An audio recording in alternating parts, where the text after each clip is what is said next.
All right, Jets fans, I'm going to just go ahead and say it because, it still might be too early, but I think I owe Justin Fields and that Jets offense an apology because of the way they look better than expected in the week one loss to the Steelers.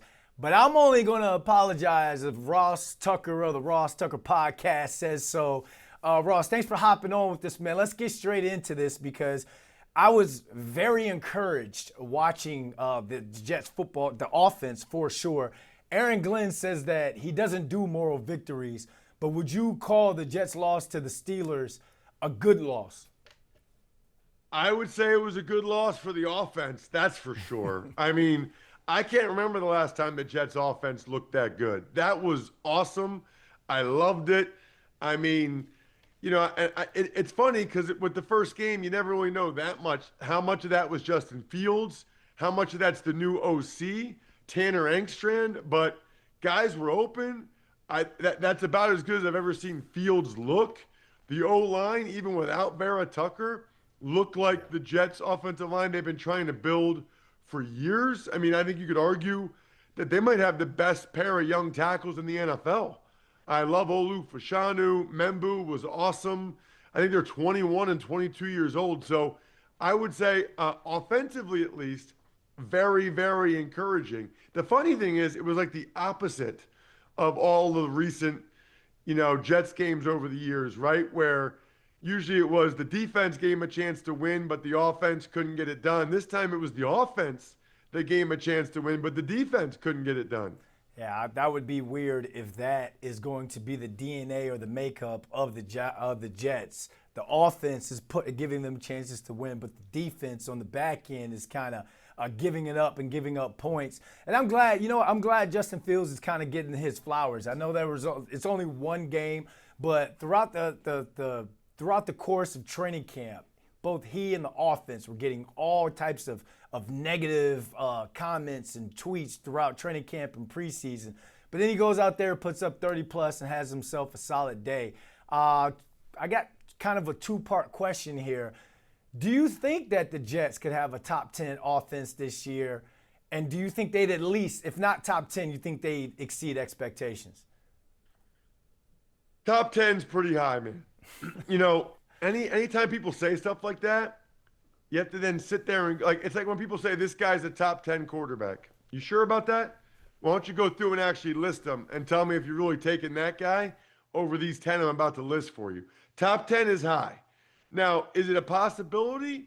I guess that they could come in towards the bottom of that top 10. We've seen it before with the Jets, that magical year with Ryan Fitzpatrick chucking the ball to Brandon Marshall and Eric Decker. That was a fun year for sure.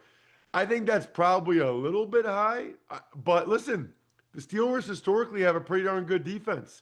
They've invested a lot in that with Cam Hayward and TJ Watt, Jalen Ramsey. And Justin Fields, Garrett Wilson, Breece Hall and the gang, they kind of lit them up. Yep. So certainly if they keep playing like they did on Sunday against the Steelers, they will be a top 10 offense. They were for week one, that's for sure. All right, small sample size. I know it was only 1 week, but what is your floor and your ceiling for this year's Jets team? Ooh. Probably a little bit higher than the Giants, but similar. It's kind of weird that both those teams are in about the same vein. I would say the ceiling is probably, because of that division, I'll say 8 or 9 wins. That's one on Sunday that they probably needed to get to 9 wins. They needed to beat the Steelers in that game. For the floor, feels like 4 or 5. With Justin Fields and Tanner Engstrand, the way he called that game, I think they'll win at least 4 or 5. So I would say the range is 5 to 8, probably on the outskirts, 4 to 9. But I think 5 to 8 wins seems like the right sweet spot for the Jets this year. All right, Ross, you're a busy man. So talk to us about Future Fans Football. You're a co-founder in that, and how did all that come about? Well, so listen, Jets fans are diehards, man. I'm like always beyond impressed by Jets fans, especially how diehard they've been over the last 15 years, getting almost nothing in return. They're as loyal as it gets. Here's the thing, though. It's super hard to get your kids to watch the game. I don't know. I mean, like, My kids are 12 and 13. I did a terrible job of it because they don't like to sit there and watch the game with me. Maybe it's because I was busy or whatever, but these guys cracked the code. It's futurefans.com. If you want your child to sit down and be a member of Gang Green and watch the Jets with you every Sunday, check out what these guys have built, the storybook-led activity box. They want to be on their iPads. They want to be doing other stuff. These guys figured it out. It's a cool storybook, which all little kids like.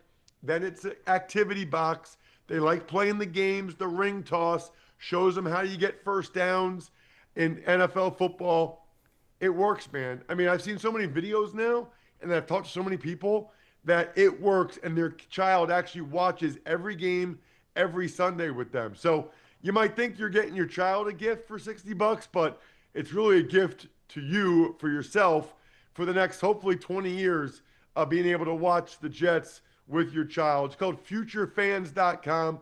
Check it out for sure, futurefans.com. I love it, man. I'm going to go ahead and sign up. I'm not even going to ask you for your login and password like we're sharing Netflix or anything. I'm going to definitely support it because I got a 2-year-old and I definitely want him locked into the game. So, Ross, appreciate you hopping on with this, man, and thanks for telling us about Future Fans Football. My pleasure, Brandon. Great to talk with you, man. You're doing awesome. Really appreciate the time.